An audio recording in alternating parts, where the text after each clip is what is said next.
Are you looking to improve your blood sugar levels with diabetes? Then stay tuned, because today I'm sharing with you 13 amazing diabetes-fighting foods and how they can help.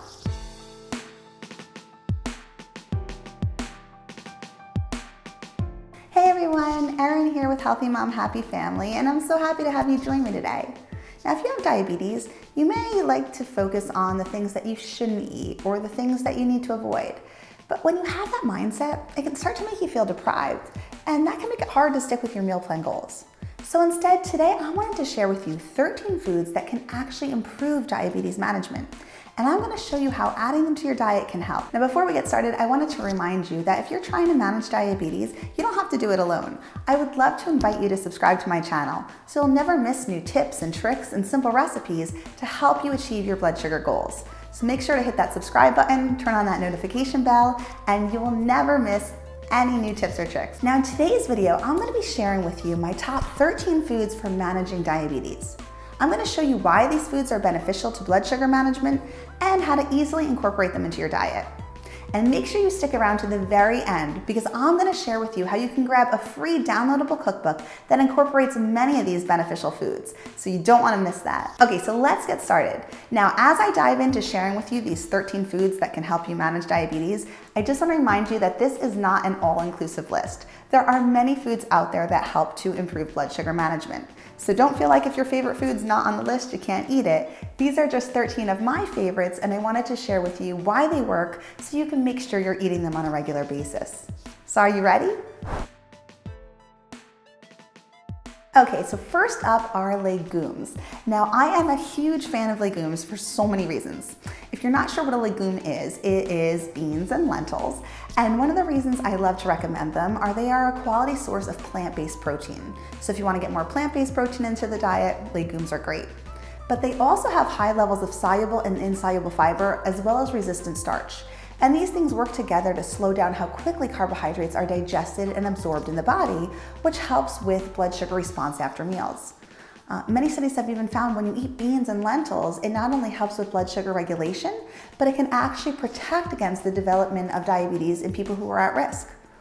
One small study even found that adding black beans or chickpeas to a rice meal significantly reduced post-meal blood sugar levels when they compared it to just eating rice alone. So try adding legumes to your plate at your next meal, whether you put them on top of a salad, you make a vegetarian chili.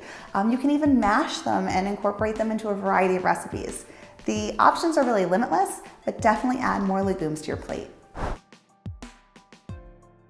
Now, the next food I want to talk to you about is a little bit spicy. So if you like spicy foods, this is great news for you. These are hot peppers. Now, hot peppers might improve blood sugar management for a couple reasons.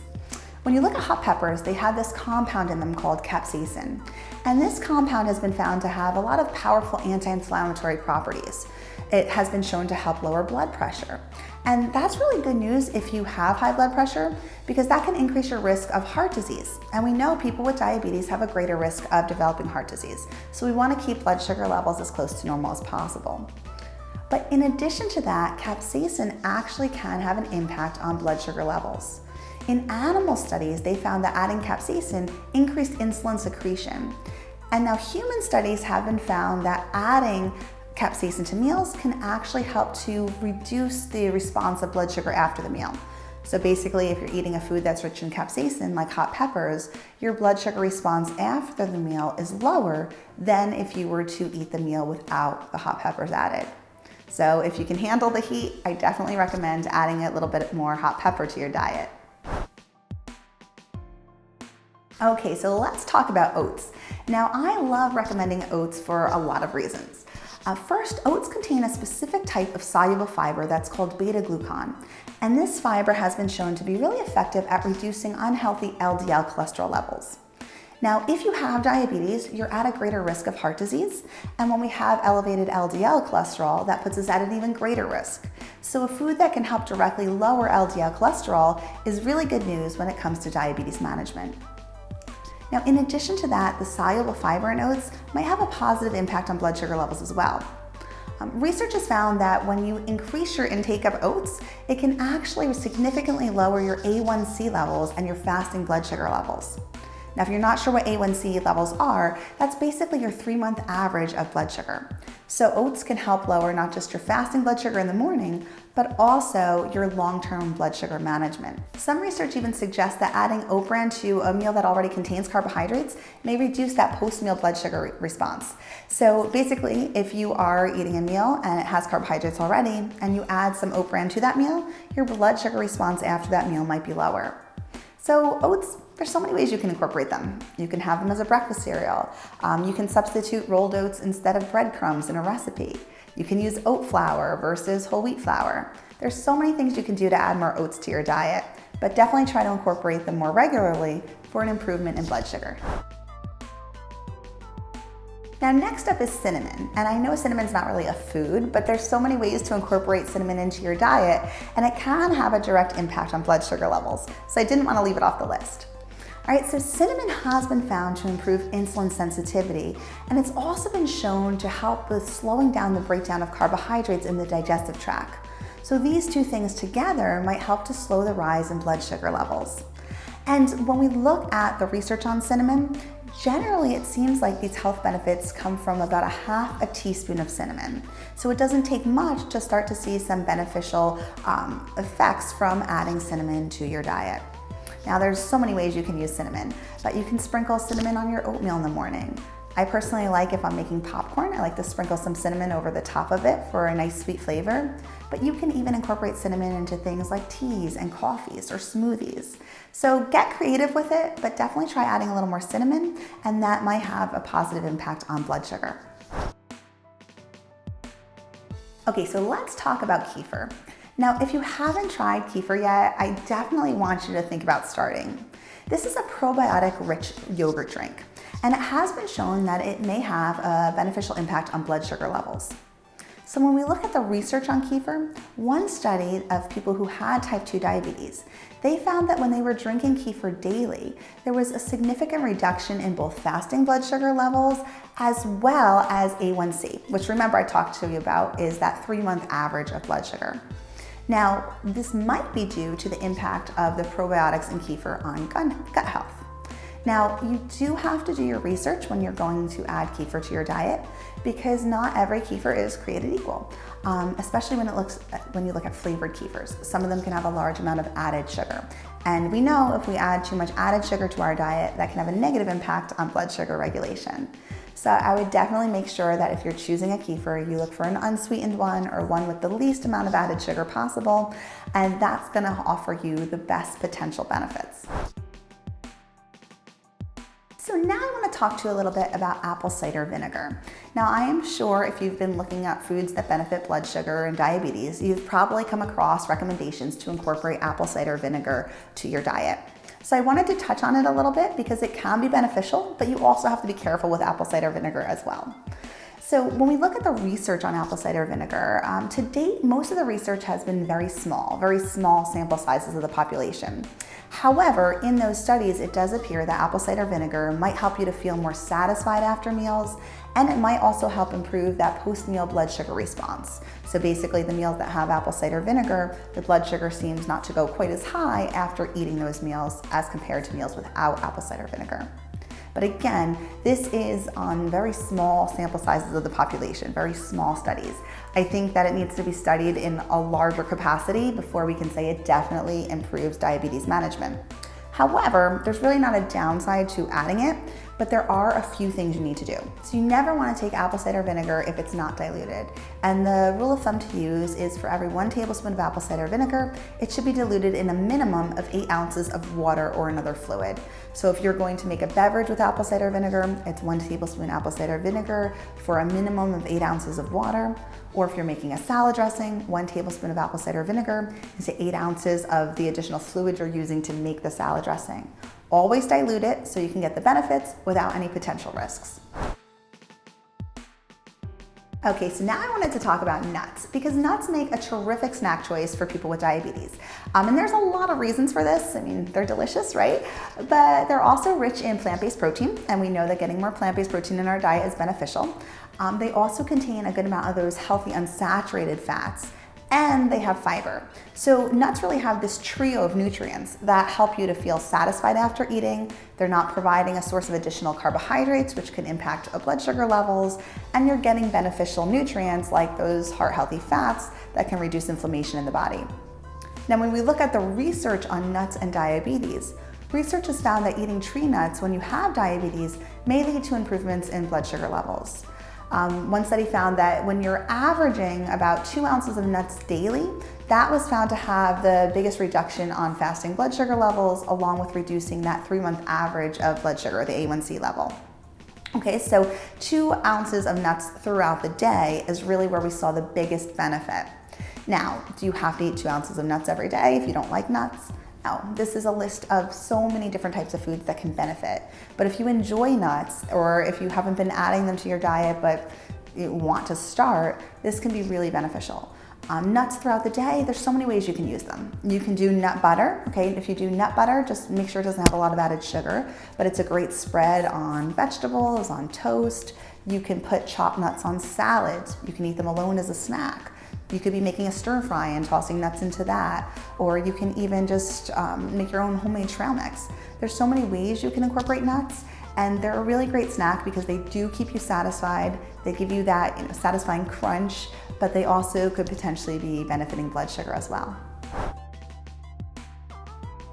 Okay, so if you love the taste of garlic, I have really good news for you. It has been found that when you add garlic to your meals more often, this actually can improve blood sugar levels. Now, the reason for this is that there's compounds in garlic that have been found to improve insulin sensitivity, as well as to help increase the secretion of insulin. There was one study that found when you add garlic twice a day to your meals, and this study was done with people who had type 2 diabetes, they found that adding garlic twice a day led to a significant reduction in fasting blood sugar levels. So those are the blood sugar levels when you wake up first thing in the morning after a period of fasting. They also found that adding garlic to the meals helped to reduce post-meal blood sugar levels. So that's how high your blood sugar goes after eating a meal. Right? So that's pretty good news if you like garlic. The other great thing about garlic is it's really, not providing any source of calories. It's just adding a lot of flavors, so you don't have to worry about, if I'm adding a lot of garlic to my meal plan, do I need to cut back somewhere else to make sure I'm still within my calorie goals for the day? It's not needed. It's just a delicious way to flavor foods, so you can put it in sauces, dressings, stir fries. You could saute your food in garlic with a little oil. All these are fun ways to add more garlic to your diet.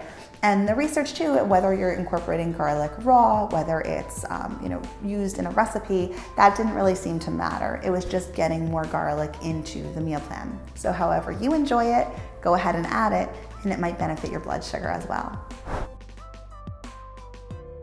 So let's talk about broccoli. Now, broccoli is actually my favorite vegetable. And it's not just my favorite vegetable because it helps with diabetes management. I love the taste of broccoli. But broccoli I wanted to share with you because not only is it a non-starchy vegetable, and we always think of vegetables that are non-starchy and have low calories and carbohydrate content as being beneficial for diabetes, but there's a specific chemical in broccoli that has been found to lower blood sugar levels. And it also has been shown to increase insulin sensitivity. And in addition, one of the benefits of broccoli is that it can reduce markers of oxidative stress. So this is basically helping to cut down on inflammation in the body as it's cutting back on that oxidative stress that can damage cells. Now, broccoli is considered a cruciferous vegetable, and research has found that when we eat more cruciferous vegetables like broccoli, this may actually lower the risk of developing type 2 diabetes altogether. So broccoli, you add it to your plate, it might help with insulin sensitivity, it might help with blood sugar management, but if you're at risk of developing type 2 diabetes, it also might help you to prevent developing it altogether. So I definitely recommend adding more broccoli to your plate. So now let's talk about fish. And I don't think it's gonna come as a surprise that fish is on this list because I feel like fish ends up on the list of everything we talk about when it comes to improving a diet and managing diabetes. But there's a lot of reasons for that. So especially when we look at fatty fish like salmon and tuna, these are rich in those heart-healthy omega-3 fatty acids. And we know that those fatty acids may have a protective benefit to people with diabetes because people with diabetes are already at a greater risk of heart disease. And we know that eating fatty fish more often may reduce the risk of developing heart disease. So that's one benefit. but eating fatty fish more often might actually help with blood sugar regulation as well. There was one study that looked at eating 26 ounces of fatty fish per week. Now I know that sounds like a lot, but if you think about the equivalent of a 6 to 7 ounce salmon steak, okay, so you're kind of like your large salmon steak, that would be like eating it 4 times a week. That has been found to lead to significant improvements in post-meal blood sugar levels. So basically, when we're eating the fatty fish more often, we're finding that throughout the day, after you eat, your blood sugar is a little bit lower. It's not going quite as high after meals. So that's really great news if you love seafood. Now again, that research was on 26 ounces. That is a lot of seafood if you are not a seafood lover. But if you do love fatty fish, definitely add it to your diet more often. And if you don't, we still know the research, especially when it comes to heart health, is if you can get 2 to 3 servings of 3 ounces of fish per week, there's still a lot of benefits for heart health. So definitely try to get more fatty fish into the diet, but if you can't quite get up to that 26 ounces a day, that's fine. You're still getting a lot of benefits along the way. So let's talk about berries. Now, I feel like most people who have diabetes, when we talk about fruit and what fruit they like to have or can have, most people tend to gear towards the berries because we know berries are a little bit of a lower sugar fruit. Now, berries are definitely not the only fruit you can have with diabetes. You pretty much can have any fruit you want when we're talking about moderation and portions, but I wanted to highlight berries for a few reasons. So yes, they are a lower sugar fruit, so they're typically recommended for people with diabetes to satisfy your sweet tooth. But there's a lot of reasons besides just their sugar content which makes berries beneficial. Berries have a very high fiber content and they have a high antioxidant content. And that together might offer additional benefits when it comes to blood sugar. There was one recent study that found in people who had prediabetes, so basically insulin resistance who were at risk of developing diabetes, they found that by eating 2 cups of red raspberries along with a meal that was high in carbohydrate, their post-meal insulin and blood sugar levels were significantly lower than when they compared them to people with insulin resistance who ate that same high carbohydrate meal without the raspberries. So adding raspberries to your plate, especially if it's a high carbohydrate meal, might be beneficial. Now, it's not just raspberries though that are beneficial. Okay, so other berries, strawberries, blueberries, blackberries, all of them have been found to aid diabetes management. Because when we look at berries overall, they have been shown to increase insulin sensitivity. Basically, that means our cells are more responsive to insulin, they're more accepting of insulin, which makes it easier to manage the blood sugar levels. So pumpkin seeds, who out there loves pumpkin seeds? I know a lot of times pumpkin seeds are kind of like a snack food we eat in the fall, but we forget about them the rest of the year. But I want you to think about pumpkin seeds more often. Because pumpkin seeds, they're rich in healthy fats, they have protein, they have fiber. So all together, all those nutrients together make them this really satisfying snack option. And they're not gonna spike blood sugar levels because they have very few carbohydrate. The carbohydrate they really do have comes mostly from fiber. But when you add them to your meals, they can have a bigger impact on blood glucose control too. There was one study that found eating 2 ounces of pumpkin seeds reduced the post-meal blood sugar levels by up to 35% when compared to eating the same meal without pumpkin seeds. So that's pretty amazing, right? Now, if you enjoy pumpkin seeds, there's so many ways you can eat them. Now, you know you can snack on them alone, you can add them to a meal, but if you think about, how can I add pumpkin seeds to a meal in kind of a way that doesn't seem weird, pumpkin seeds work so good as a topping. So think about pumpkin seeds the same way you would think about nuts. You can put them on salads, you can put them on top of a yogurt, you can make a homemade trail mix. If you're making something like a stir fry, you could do pumpkin seeds in the stir fry instead of nuts or together with nuts. Those are all easy ways to add more pumpkin seeds to the diet. But again, the more you can add it in, especially with a meal that contains carbohydrate, the more beneficial it might be. Now, another seed I love talking about are chia seeds. And chia seeds are a plant-based source of omega-3 fatty acids. Those are those heart-healthy fats we've talked about that can potentially protect you against future heart disease. And chia seeds also are a really great way to boost your fiber intake. Most of us don't get enough fiber, and we know that eating more fiber can help with blood sugar regulation. And chia seeds are a really easy way to do it. But eating chia seeds also can help to improve blood sugar levels because basically what they do is they slow down how quickly carbohydrates are digested in the gut. And that's because of their high fiber and fat content. And so that means that blood sugar levels are gonna rise more steadily and they're not gonna spike as high. Chia seeds also may improve insulin sensitivity, how easily our cells uptake insulin, and that, again, is going to benefit blood sugar. Now, there was one small study, and it was a small study, but it did find that 1 ounce of chia seeds alongside a sugary beverage led to a 39% reduction in blood sugar levels after consuming the beverage, as compared to individuals who drank that same drink without chia seeds. Now, it was just one small study. However, what it does show is that if we add chia seeds to a meal that does contain a good amount of carbohydrate, especially if it's more of those quickly absorbed carbohydrates like simple sugars, it might potentially help to reduce the blood sugar response after that meal. So there you have it. Those are the top 13 foods that can help you manage diabetes. So I want to hear from you. Comment below and let me know, which one of these foods do you like the best? Which ones are you already eating? And which ones are you going to start trying to add to your diet to help with blood sugar management? Let me know. I can't wait to hear from you. And I can't wait to see you next time. So don't forget to subscribe so you never miss a new video. Bye.